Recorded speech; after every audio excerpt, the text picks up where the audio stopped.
Pernahkah kalian bertanya, manakah Tuhan yang benar? Bagaimana jika Tuhan yang selama ini kita sembah salah? Seperti apa cara mencari Tuhan yang benar? Bagaimana cara mengetahui Tuhan yang selama ini kita sembah benar? Kita akan menjawab pertanyaannya dan kita juga akan membahas logika serta pembuktian agar mendapat jawaban yang benar. Di saat angin menari dan cahaya bersinar terang, bagaimanakah cara manusia menemukan Tuhan? Saya memiliki dua metode mencari Tuhan. Pertama, anggap kita belum mengetahui cara mengetahui keberadaan Tuhan, dan yang kedua adalah sesudahnya. Pertama-tama, sebenarnya kita dapat mencapai Tuhan dengan bukti dan logika, tapi tidak dengan metodologi sains yang sekarang ini. Contohnya, manusia dapat menemukan Tuhan di dalam kemiskinan, kekayaan, kebaikan, kejahatan, penelitian, dan bukan penelitian. Karena Tuhan Maha Besar seperti definisinya, makanya manusia dapat melihat Tuhan dimanapun. Contohnya, matematikawan jenius seperti Kurt Gödel dengan teorinya Gödel Incompleteness Theory, astrofisikawan Harvard Dr. Wilson yang mengklaim bahwa rumus matematika dapat membuktikan keberadaan Tuhan, dan banyak lagi. Secondly, sebenarnya metodologi pencarian Tuhan yang kedua hampir sama dengan metodologi yang pertama, yakni observasi dan simpulkan sampai kesimpulan. Dengan sebuah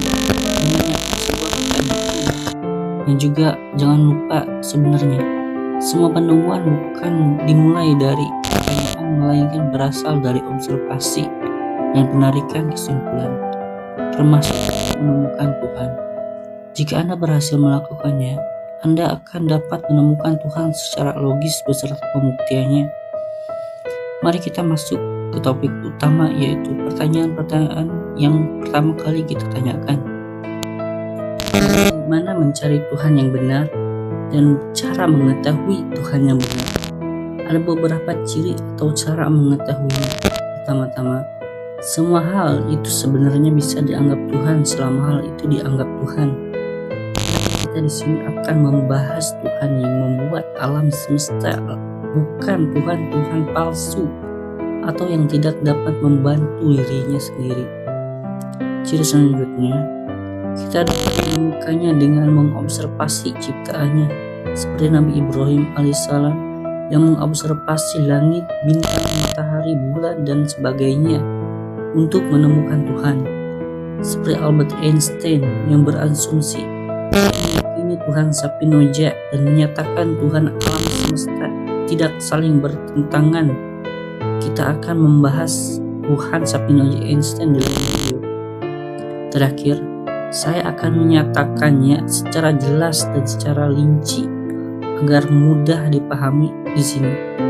Tuhan yang benar adalah Tuhan yang memverifikasi dirinya benar atau yang membuktikan dirinya benar. Kenapa?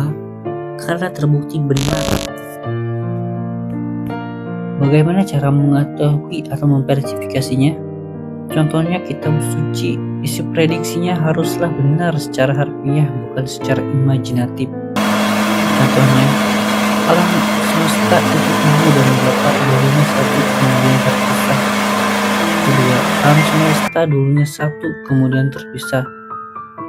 Skenario pertama itu tidak dapat dipercayai karena skenario yang bersangkutan bersifat imajinatif. Sedangkan skenario kedua dapat divalidasi karena dikatakan secara harfiah. Kenapa yang kedua lebih benar? Karena prediksinya tepat. Yang pertama menjelaskan secara imajinatif. Imajinasinya tidak tepat. Ciri selanjutnya adalah hal yang dikatakan harus ada dan terbukti benar. Ciri lainnya pemilihan katanya tepat dan konsisten. Terakhir, ciri dari Tuhan yang benar adalah logikanya harus tidak membuat paradoks dan hal yang ada harus tidak sia-sia dan memiliki makna. Setelah angin ditiup dan hujan pun berhenti, kenapa langit bergetar? Kenapa bumi menelan air? Bintang pun redup, bumi pun bersinar. Manakah Tuhan yang benar? Apakah selama ini yang kulihat adalah bagian dari Tuhan? Apakah yang terbang di pagi hari dan tenggelam di malam hari adalah Tuhan itu sendiri? Apakah selama ini bumi berputar memiliki sebuah arti? Akankah sungai memiliki awan? Di manakah keadilan bersahaja? Di mana legenda menari? Disitulah angin ditiup. Bukankah langit dulunya padat, kemudian mencair? Bukankah langit yang selama ini kita sentuh memiliki nilai matematikanya? Untuk apakah selama ini matematikanya tercipta? Adakah bayangan dari induk seperti bintang yang lahir di malam hari? Apakah yang akan terjadi bila Tuhan sebenarnya banyak? Bukankah hukum akan saling berbenturan? Bagaimana jika mereka membuat sebuah perjanjian? Siapa yang akan memberi hukuman saat mereka melanggar kesepakatan?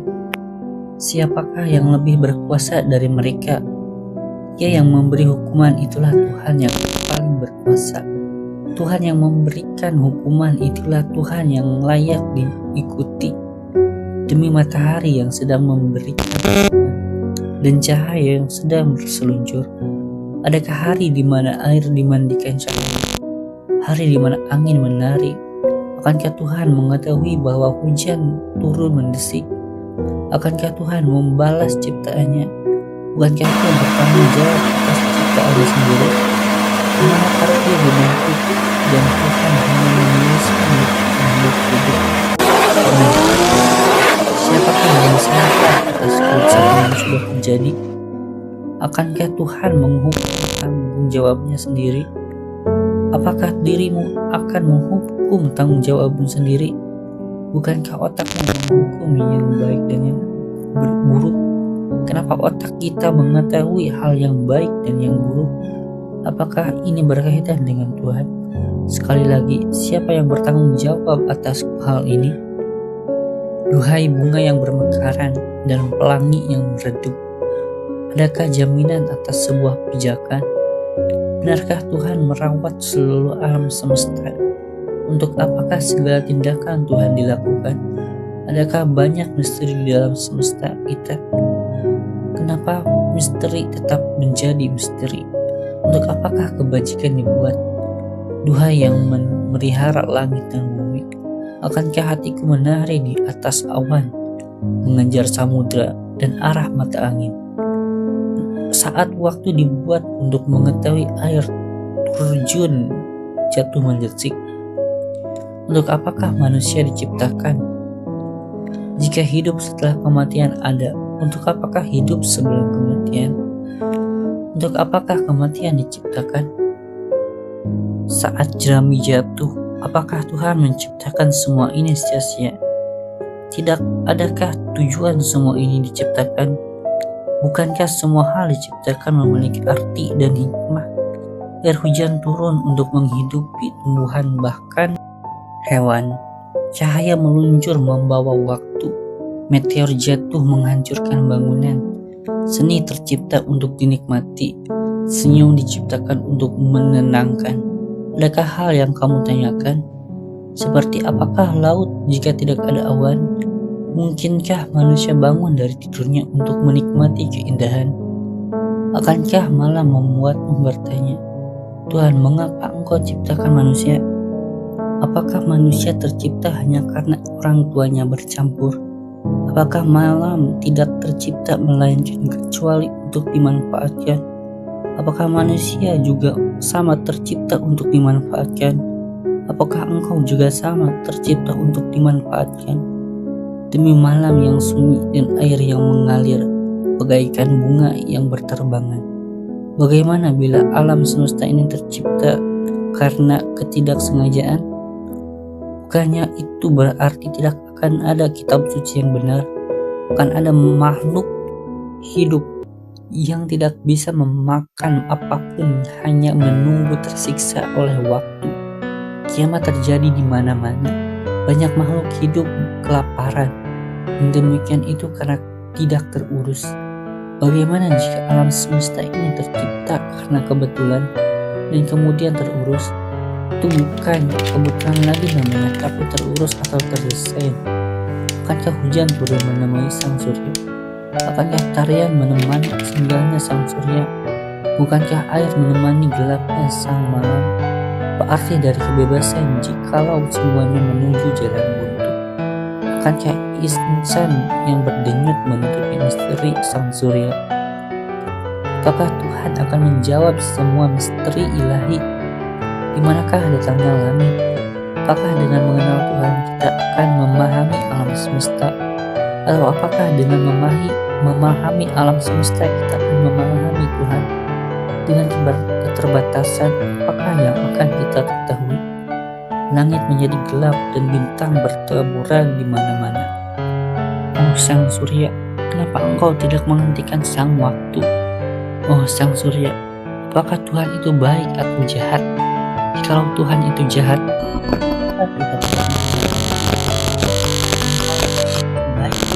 kenapa kita menderita? Bukannya semuanya memiliki makna. Kenapa kita menderita? Apakah engkau hendak menguji kita? Apakah dengan menguji kita engkau hendak menaikkan derajat?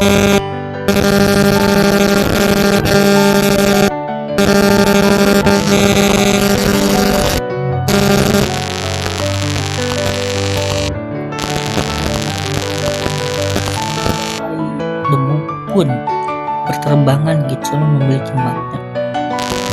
Bagaimanakah keadaan langit dan bumi jikalau tidak ada yang mengurus? Apakah kita bisa beradaptasi?